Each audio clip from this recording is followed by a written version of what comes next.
Hai guys, balik lagi di William Channel. Terima kasih sudah klik video ini. Jangan keluar dulu dari videonya. Awas ya kalau keluar ya.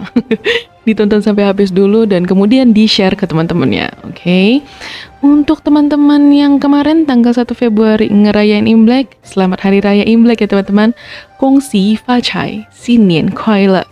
Dan juga untuk teman-teman yang enggak ngerayain Imlek, ya lumayan lah ya, dapet istirahat sehari lah, kan nggak apa-apa, hitung-hitung sehari walaupun agak nanggung ya, karena kan dari Minggu libur, Senin masuk dulu baru Selasa libur, tapi nggak apa-apa kan, yang penting kan dapat libur ya nggak, ya kan, terus dapat diskon juga gitu, dapat apa lagi, ya pokoknya ikut kecipratan gitulah ya kan, kebahagiaan Imlek ya kan. Hari ini kita nggak ngebahas tentang tradisi Imlek lah ya, soalnya tradisi Imlek kan udah banyak yang bahas lah ya, dan udah banyak yang tahu gitu ya kan. Maaf ya rambutnya agak panas di sini, soalnya setnya baru ya kan, outdoor. Maaf sampai kena mic-nya. Nah, jadi kita akan ngebahas tentang lagu Imlek aja lah ya. Kalau misalkan tradisi kan tadi aku udah bilang ya, udah banyak yang ngebahas gitu. Sekarang kita mau ngebahas tentang salah satu lagu Imlek yang sebenarnya sejarahnya, istilahnya sejarah di balik lagunya itu agak kelam lah ya, agak kurang menyenangkan gitu. Penasaran? Yuk langsung kita bahas.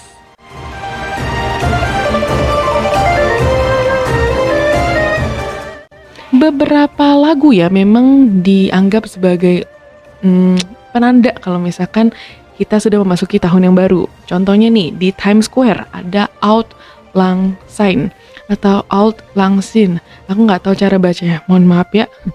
Nah, lagu ini adalah hal pertama yang didengar oleh warga New York ketika hitungan mundur di Times Square itu yang 5, 4, 3, 2, 1, terus yeay, masuklah lagunya. La la la la la la la la la la la la la gitu ya kan. Nah, kalau misalkan teman-teman yang ngerayain Imlek, terutama di Asia Timur, keberadaan lagu kayak kongsi kongsi kongsi ni ya kongsi kongsi kongsi ni, nah itu menjadi isyarat yang sama untuk menandakan bahwa kita sudah memasuki tahun yang baru. Tapi memang lagu kongsi kongsi kongsi ini ya, ini nggak terdengar seperti lagu Imlek lainnya ya. Kalau misalkan teman-teman dengar ini lagunya agak suram gitu ya, kok kuncinya minor ya. Ini memang nggak bisa diubah, lagunya kuncinya adalah minor. Nah, lagu ini ditulis oleh Chan Ke-shin antara tahun 1945 sampai 1946 dan telah diperbaharui selama beberapa dekade, dan saat ini disempurnakan dengan lebih banyak instrumen ya, seperti pakai tong tong chang gitu ya kan, dan juga diajarkan ke anak-anak kecil di sekolah. Tapi ada alasan di balik lagu ini ya, dimana lagu ini terdengar kurang meriah karena minornya ini ya, lagunya kayak agak serem gitu, kayak agak suram gitu ya. Nah, ini memang lagunya nggak ditulis untuk tahun baru Imlek, malah kisah aslinya ini jauh lebih gelap dan kurang disadari oleh orang banyak. Musik dan kata-kata dari lagu ini ditulis oleh Chan Ke-shin dengan nama pena Ching Yui. Lagu ini ditulisnya di Shanghai pada tahun 1945 untuk merayakan kekalahan Jepang dan pembebasan Cina di akhir Perang Tiongkok-Jepang Kedua atau Second Sino-Japan War ya, di Perang Dunia Kedua. 1945 menandai berakhirnya Perang Tiongkok-Jepang yang kedua, dan konflik militer ini sudah berlangsung selama 8 tahun antara Republik Tiongkok dan Kekaisaran Jepang, menelan korban sekitar 15-20 juta jiwa. Perang ini terjadi di tanggal 7 Juli 1937 hingga 9 September 1945 dan dianggap sebagai perang Asia terbesar di abad ke-20 dan semakin terkenal karena Nanking atau Nanjing. Kenapa sih terkenal? Karena terjadi pembantaian besar-besaran selama perang, alias The Rape of Nanking atau Nanjing, di mana tentara Jepang secara biadab menyiksa, menyerang, meruda paksa alias melecehkan gitu ya, wanita dan anak-anak, dan membantai antara 40.000 sampai 3 juta warga sipil dan tentara di Nanjing yang kebetulan adalah ibu kota Cina di saat itu. Selama tahun 1930-an, Chan Ke-shin ini ditangkap dan dipenjara selama berbulan-bulan di Shanghai karena menulis lagu-lagu patriotik anti-Jepang. Kemudian ia bergabung dengan pemerintahan Jepang yang berbasis di Nanjing yang bekerja di bidang musik dan film selama beberapa tahun. Setelah Jepang menyerah, Chen Kexing akhirnya dibebaskan. Tetapi seperti yang dicatat oleh Yvonne Wang, seorang asisten profesor di Departemen Sejarah Universitas Toronto, yang mencatat bahwa Chen Kexing dan banyak lainnya akan merasakan kelegaan yang luar biasa. Tetapi juga banyak kesedihan dan kerumitan. Mereka pastinya kehilangan begitu banyak. Dan saya yakin banyak yang merasa bersalah sebagai survivor dari perang ini, dan rasa bersalah yang menghantui mereka karena harus mengikuti aturan penjajah untuk hidup.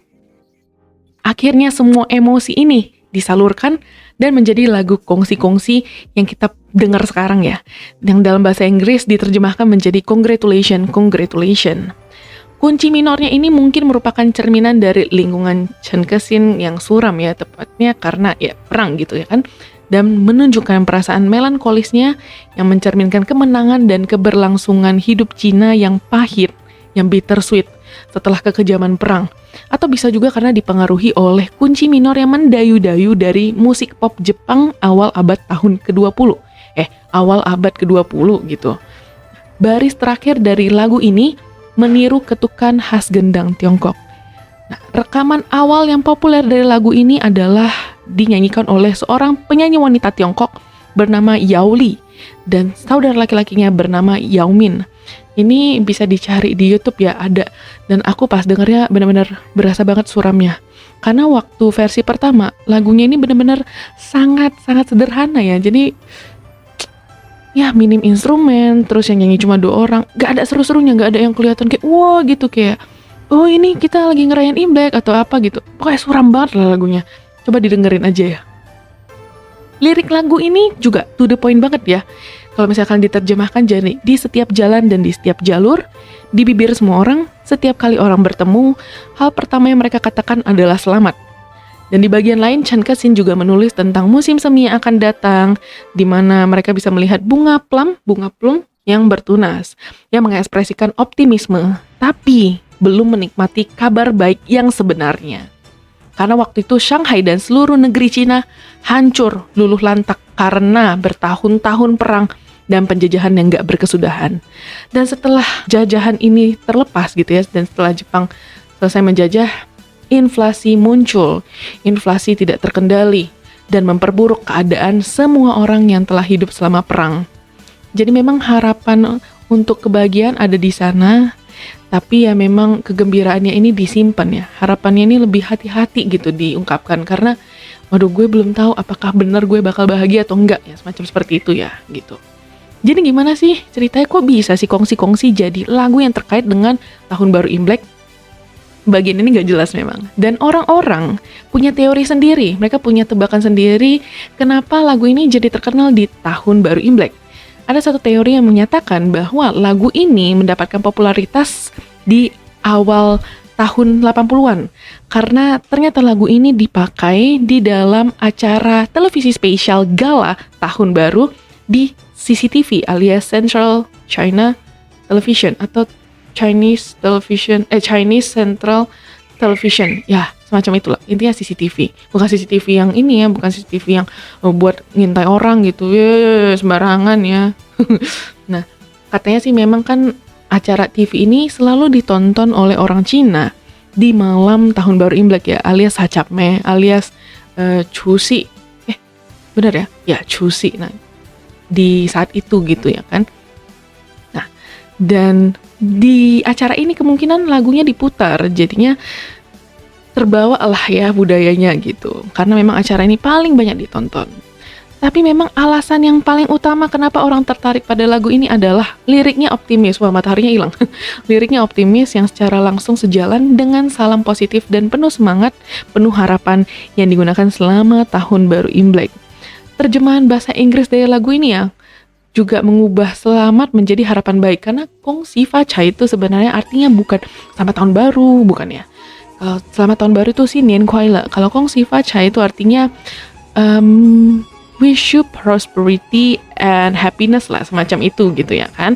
Nah, judul Mandarinnya kan kongsi-kongsi ya. Ini juga merupakan sebuah ucapan Tahun Baru Imlek yang umum, dan lagu tersebut memang digunakan untuk merayakan datangnya musim semi, dan lagu ini dengan cepat dikaitkan dengan perayaan tahun baru dan tetap menjadi bagian dari musik musim semi dan tahun baru Imlek tersebut. Versi kontemporer juga udah banyak ya. Lagu tersebut ini sering muncul di koleksi musik tahun baru Imlek sebagai lagu EDM contohnya. Terus jadi lagu apa lagi? Ya banyak lah ya. Pokoknya di remix lah, terus di remake gitu. Terus diganti genre ya apalah itu ya kan, misalkan jadi dangdut gitu, tapi aku nggak pernah denger sih lagu dangdut ya, dijadiin dangdut tuh nggak pernah gitu, tapi EDM iya udah pasti ya kan. Dan juga lagu ini menampilkan lirik dalam bahasa Hokkien Taiwan dan juga bahkan dalam bahasa Inggris. So video ini kita akhiri sampai sini dulu. Nah teman-teman akhirnya udah tahu ya sejarah lagu ini, yang kenapa sih lagunya suram gitu ya, minor pula, padahal kan ada lagu Imlek lainnya misalnya Xinian Chu Xinian Xinian Tan Nian. Aku nggak hafal liriknya tapi aku tahu gitu notnya. Nah itu kan lagunya gembira gitu ya kan. Tapi khusus memang kongsi-kongsi ini yang aneh sendiri ya. Dan ternyata akhirnya kita sudah tahu sejarahnya. Belajar banyak ya kan. Dibeliin memang banyak manfaatnya coy. Jangan lupa di-share kalau gitu ya kan. Oke. See you on next video. Sekali lagi selamat tahun baru Imlek, karena Imlek masih berjalan ya. Mulai dari tanggal 1 Februari sampai tanggal 15 Februari. Stay tuned and see you on next video. Bye-bye.